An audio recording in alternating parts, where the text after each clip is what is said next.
Feel that for a moment. Before you try to name it, before your mind assigns it a story, just feel it in the architecture of your body.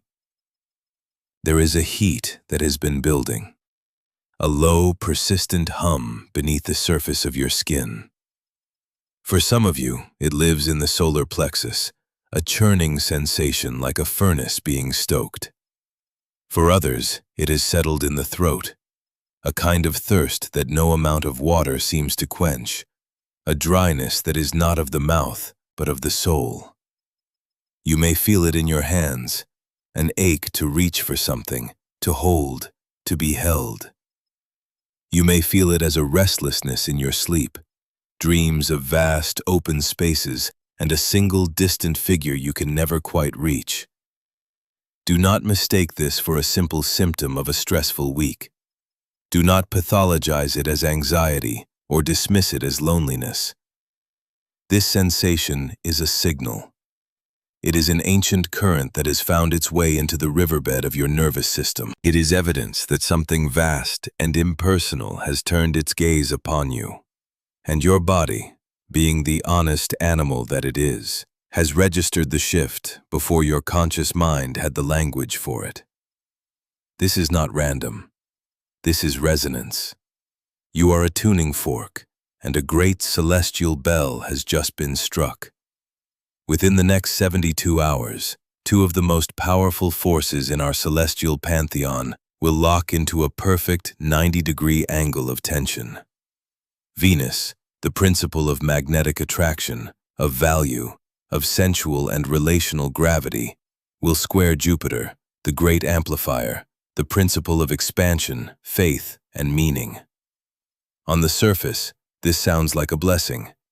Venus is love, Jupiter is more love. It sounds like an answer to a prayer you have been whispering into your pillow night after night. It arrives dressed as a windfall, an opportunity, a sudden opening where before there was a locked door. It feels like the universe is finally saying yes, but the square is not an embrace. It is a confrontation. It is a challenge posed as a gift. It is a beautiful, ornate door that opens onto a cliff edge. And I am here tonight. I am speaking these words directly to you, because I need you to understand the nature of the trap that has been set. Not by a malicious force, but by the magnificent, impersonal geometry of the cosmos. This is a test. It is a test of your worth disguised as an offer. And how you navigate the pressure of this moment will determine the foundation of your relational world for months, even years to come. Stay with me. Let me show you what is happening beneath the surface, in the deep mythological waters where these energies were first given names. Imagine Venus not as a planet, but as a river goddess. Her waters are deep, cool, and life-giving. She governs the magnetic pull of the tides, the way moisture gathers to form a pearl, the way roots instinctively find the hidden water table. Her power is not in seeking, but in being. She draws life to her banks simply by the virtue of her own life-giving essence. She is the principle of inherent worth. She does not need to prove she is a river. She simply flows. You have this river inside you. It is the part of you that knows, without question, what you desire and what you are worth. It is the quiet, certain gravity of your own heart. Now imagine Jupiter not as a planet, but as a desert god. He is vast, powerful, and full of promises. He governs the horizon, the mirage, the burning faith that there must be an oasis just beyond the next dune. His energy is one of magnificent expansion, of belief that can move mountains, of a thirst for meaning that can drive a soul across entire continents. He is the voice that whispers, more connection, more understanding, more life, more love. He is the great yearning for transcendence. You have this desert inside you. It is the part of you that longs to merge with something greater than yourself. the divine discontent that fuels your search for purpose. Under normal circumstances, these two forces can work in beautiful harmony. The river can carve a path through the desert, bringing life. The desert can provide a vast basin for the river to become a great sea. But in a square, they are at odds. The desert god, in his magnificent, boundless optimism, looks at the river goddess and does not see her for who she is. He sees a solution to his own vast emptiness. He promises her an ocean. He promises her a basin so wide she will never find its shores. He promises to make her bigger than she has ever been. And the river goddess, feeling the heat of the desert, feeling the evaporation on her surface, begins to believe him. She begins to feel that her current state is not enough. The desert's vastness makes her own deep, flowing power feel small. The god's grand promises make her quiet, life-giving presence feel inadequate. And so, tempted by the promise of more, she agrees to alter her course. She agrees to flow out into the open sand, believing it will become her kingdom. But sand cannot hold water. The promise was a mirage. The desert does not want to become an ocean. It wants to absorb the river. It wants to drink her essence to quench its own infinite thirst. The river flows out, spreads thin, and vanishes into the heat and the sand, becoming less than she was, not more. She is not destroyed. She is diffused. Her power, once concentrated and potent, is now a faint dampness beneath an endless, barren expanse. This is the trap of Venus square Jupiter. It is the moment when your deep, inherent worth, Venus, is tempted by a grand, expansive promise, Jupiter, that cannot hold the truth of who you are. It is the moment you are most likely to mistake intensity for intimacy, a grand gesture for a true foundation, a beautiful promise for a sustainable reality. The thirst you feel, that heat in your body, is real. It is your desert god calling out for meaning. But the mirage that appears on the horizon right now is not the oasis you have been waiting for. It is a beautiful lie woven from your own deepest longings. You will feel this as a sudden surge of hope, perhaps from an unexpected source. An ex-partner may reappear, speaking a language of regret and transformation you have longed to hear. A new person may enter your life with a dazzling display of attention and affection, mirroring your desires so perfectly it feels like destiny. A situation that was stagnant may suddenly seem to solve itself with an easy, almost magical solution. It will feel like relief. It will feel like grace. It is a test. The universe is asking you a single, devastating question.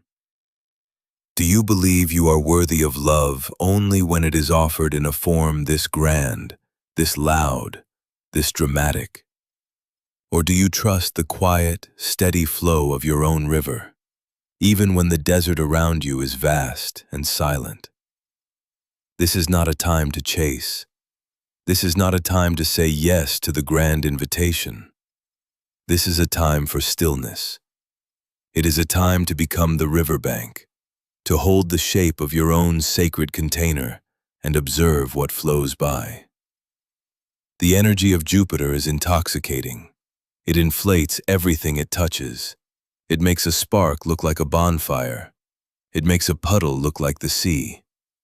And when it is in a tense aspect to Venus, it inflates the performance of love, the appearance of value, the story of connection. Pay attention to the stories being told to you in the coming days. Pay even closer attention to the stories you are telling yourself. Are they grounded in observable, consistent reality, or are they fueled by a magnificent, intoxicating hope? Jupiter governs belief, and right now it is easy to believe in the beautiful mirage because the thirst is so real. But your body knows the difference between the memory of water and water itself. Your body knows the difference between a promise whispered in the heat of the moment and a presence that shows up, day after day, in the cool, steady light of dawn. This transit reaches into your history. It finds the old wound, the place where you once felt you were not enough, the place where you accepted less than you deserved because you were afraid of being left with nothing. It finds the pattern of confusing being wanted with being valued. Being wanted is the heat of the desert. It is intense, consuming, and ultimately, it takes. Being valued is the nourishment of the river. It is consistent, life-giving, and it sustains. This week, you will be offered a fantasy. It will be exquisitely tailored to your deepest desires. It will speak to the part of you that is tired of waiting, tired of working, tired of holding firm to your standards. It will whisper, "See? It wasn't so hard after all. Just let go. Just flow this way. Do not let go. Hold your banks." The ancient Babylonian astrologers who watched Venus, our Inanna, more closely than any other body in the sky, understood this dynamic. They knew her power was in her alignment with her own truth. In the great myths, when Inanna descends into the underworld, she is stripped of her royal garments and symbols of power at each of the 7 gates. She is made vulnerable, raw, and honest. This Venus-Jupiter square is like the moment before the descent, at the very first gate. It is the gate of grand promises, and the gatekeeper asks, "Are you willing to trade your true adornments, your real earned self-worth, for this beautiful hollow crown I am offering you?" The only way to pass the test is to refuse the crown. It is to know that your royalty is not in what is offered to you, but in what you already are. Now let this sink from the mythological into the cellular. Where in your life are you feeling the thirst most acutely? Where has the desert felt most vast? Let's be honest with each other, you and I. This is not an abstract exercise. There is a name, a face, a situation that has already surfaced in your mind as I have been speaking. You know the mirage I am talking about.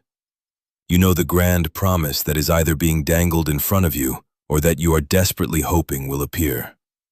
It could be the person who gives you brilliant, intoxicating moments of connection, but who cannot offer you the steady container of commitment. They are the mirage. Their promises of someday are the desert wind. To pour your river into their life is to diffuse your own power. It could be the job opportunity that promises prestige and wealth, but asks you to compromise a core value, a non-negotiable part of your soul. The title is the mirage. The salary is the promise of an ocean, but it will drain the river of your integrity. It could even be a spiritual promise, a teacher or a system that offers a shortcut to enlightenment, a way to bypass the messy, difficult work of embodiment and integration. The promise of ecstasy without the work is the ultimate mirage. It will drain the river of your discernment and leave you stranded. Feel the truth of this in your hips, in your gut. Your body holds the score. Think of that person, that situation. When you are in their presence, or when you are deep in the fantasy of them, do you feel a frantic, buzzing energy? A kind of anxious excitement? A need to perform, to be brilliant, to keep the energy up? That is the heat of the desert. That is the feeling of your surface evaporating under a relentless sun. Now, think of a person or a situation in your life where you feel deeply, quietly seen. Where you can be silent without apology. Where your presence is enough. Where you feel your own roots sinking deeper into the earth. Feel the difference. It is not a manic, soaring high. It is a calm, steady fullness. It is the feeling of your river flowing within its own strong banks. That is the feeling of true value. That is the feeling of real love. This week, the universe is going to offer you the first feeling and try to convince you it is the second. It will be the most convincing performance you have ever seen. Because the actor is Jupiter, the king of the gods, the master of ceremony. He knows how to throw a party. He knows how to make you believe. The work is not to call him a liar. The work is not to become cynical or to shut down your heart. The desert god is not evil. He is simply himself. His nature is to expand, to promise, to believe. The work is for you, the river goddess, to remember who you are. Your nature is to flow, to nourish, to hold life within your depths. Your power is not in becoming an ocean overnight. Your power is in the patient, persistent, life-giving journey to the sea. And you will only get there by holding your own course, by trusting your own currents, not by spilling yourself onto the sand for a god who mistakes you for a temporary solution to his eternal thirst. So what does this mean in the most practical terms? For the next 72 hours, I need you to commit to a practice of sacred observation. Do not initiate contact with the source of the mirage. If they initiate, be polite, be kind, but do not be porous. Do not absorb their grand promises. Do not take their sudden declarations of love as gospel. Observe them as you would a magnificent passing storm. Beautiful, powerful, but not a place to build a house. Do not make binding commitments. Do not sign contracts that feel too good to be true. Do not say yes to the invitation that your body registers with a jolt of anxiety, masquerading as excitement. The reversal here is key. What feels like a hell yes under this transit may actually be a hell no in disguise. The yes you are looking for is not loud. It is quiet. It is a feeling of deep, resonant peace. A feeling of coming home to yourself. Any yes that pulls you out of your own center right now is suspect. This is a profound moment of soul retrieval. You are calling back the parts of yourself you have spilled into desert sands in the past. Every time you accepted a beautiful promise over a consistent reality. Every time you contorted yourself to fit into someone else's grand vision for your life. Every time you abandoned your own river to chase a mirage. You are calling that power back. And the way you do it is by not repeating the pattern now, when the temptation is at its absolute peak. This is not punishment. This is the draw. The archer must draw the bowstring back, creating immense tension. Not to punish the arrow, but to give it the power to fly true. This tension you feel, this thirst, this ache. This is the drawing of the bow. You are gathering your power. To release the arrow now, to chase the mirage, is to let it fall limply to the ground, its potential wasted. To hold the tension, to stay in the stillness, to breathe through the discomfort of the drawn bow. That is how you accumulate the power to hit a target you can't even see yet. A target that is real, solid, and worthy of the magnificent arrow that you are. I am going to walk you through a practice for these next 3 days, a ritual of honoring the river and respecting the desert. It is simple, physical, and it will anchor you in your own truth as this wave of intoxicating illusion washes over the world.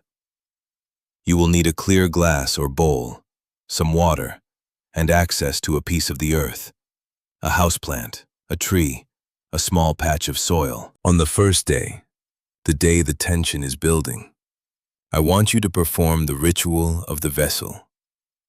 Take your clear glass or bowl. This represents you, your body, your heart, your sacred container. Cleanse it. Wash it with intention. As you do, you are clearing away the residue of old promises, the dust of past deserts. Dry it carefully. Now, Fill it with cool, clean water. Do this slowly, with reverence. Watch the water fill the vessel. This water is your essence. It is your self-worth, your love, your life force. It is not something you need to go out and find. It is already within you. Place this vessel somewhere you will see it throughout the day. On your altar, your desk, your bedside table. Your only task for this first day is to not drink from it. And you are not to offer it to anyone else. Your task is to simply be with it, to witness it. Every time you feel that pull, that thirst, that urge to chase the mirage, I want you to look at this vessel. Look at the water, still and contained and whole. See that you are not empty. You are not lacking. You are full. You are simply in the process of learning not to spill yourself onto barren ground. This is a day of radical self-containment. You are honoring your own river by keeping it within its banks. On the second day, the day the square is exact and the mirage is at its most shimmering and believable, you will perform the ritual of discernment. Take your vessel of water. Hold it in both hands. Feel its coolness, its weight. This is the weight of your value, your love. It is a precious resource. Now, I want you to take it outside. If you cannot go outside, go to a window. Look at the world. You will see many thirsty things. You will see the dry pavement, the struggling weeds, the forgotten corners. The temptation is to pour your water everywhere, to try and save everything. This is the Jupiterian impulse to give indiscriminately. Your task is to resist this. Your task is to find one single living thing that is truly capable of receiving your water and turning it into life.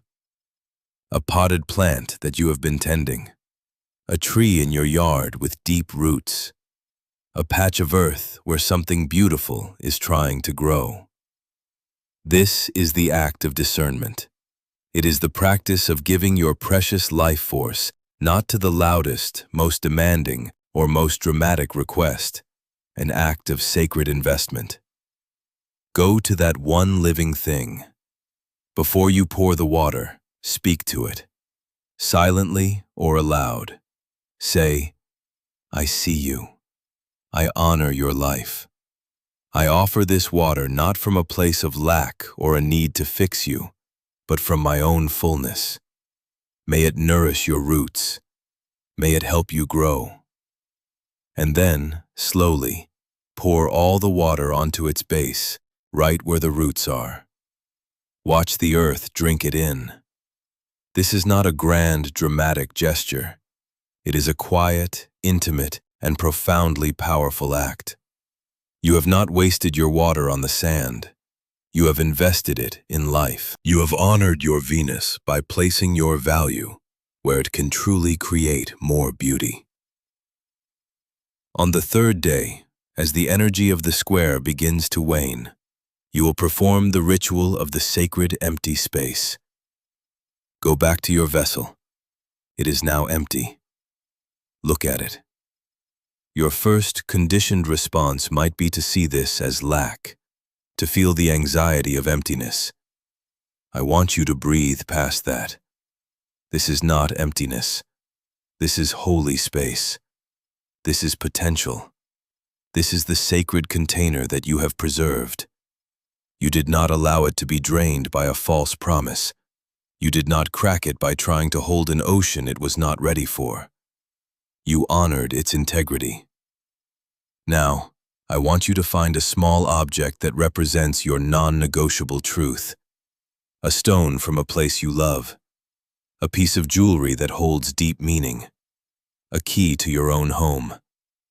A word written on a small piece of paper. A word like integrity, sovereignty, patience. Take this object and place it in the center of the empty vessel. This is the promise you are making to yourself. You are declaring that this sacred container will now only be filled with what is aligned with this core truth. The stone, the word, the key. This vessel is not for mirages. It is for a love that is as solid and real as the stone in its basin. You have passed the test. You have held your banks. You have honored your river. You have turned a moment of profound temptation into an act of profound self-consecration. You see, the gift of this transit was never the mirage itself. The gift was the thirst. The thirst was the compass. It showed you exactly where you were most vulnerable to illusion. It revealed the precise shape of the lie you were most willing to believe. And by refusing to drink the sand, you have done more than just survive a difficult week. You have healed a generational pattern. You have broken a karmic cycle of settling for less than you are worth. You did not find this message by accident. Something in you, the ancient river goddess who lives in your bones, recognized the shimmer of the mirage on the horizon and sought out a different truth. She knew. The part of you that is tired of being spilled, tired of being diffused, tired of vanishing into the heat of someone else's grand promises. That part of you is awake. It is leading you now. Trust it. Trust the quiet, the slow, the steady. Trust the feeling of your own roots sinking into moist, fertile ground. The love you are truly seeking is not a dramatic rescue from the desert. It is a fellow river, one who knows the value of its own water, ready to merge its course with yours, not to become a temporary shallow sea on the sand, but to carve a powerful shared path to the one great ocean that awaits all of us. That love is coming, but it will only find you if you are flowing in your own true course. It cannot find you if you are lost in the desert, chasing a beautiful lie. Honor the thirst by refusing the mirage. Honor your depth by refusing to be made shallow. This is not a moment of lack. This is a moment of supreme power. The power to hold. The power to wait. The power to know your own worth so deeply that no promise of more can tempt you away from the truth of what you already are. You are the river. You are the water. And you were never, ever meant for the desert. You were meant for the sea. The courage it took for you to listen to this, to feel the resonance of it instead of clicking away in search of an easier promise, is the only proof you need that you are ready. You are ready to hold the line. You are ready to honor your own sacred vessel. If these words have served as water for your own roots, I ask you to make a declaration, not for me, but for yourself, and for the others who will come to this space feeling the same thirst. Go to the comments and write, "I am tending my own river." These are not just words. It is an energetic anchor. It is a spell of sovereignty. And someone, reading your words beneath this message, will find the courage to do the same. They will see they are not the only one choosing the truth of the river over the illusion of the mirage. I spend countless hours sitting with these ancient maps, listening to the stories the planets tell, so that I can translate them for you in moments like these, so the course can be made clear. If this work helps you navigate your path, I invite you to subscribe, to join this community of souls who are choosing to walk with open eyes and sovereign hearts. May you hold your banks, may you trust your own current, and may you remember the truth of the ocean that is your destiny.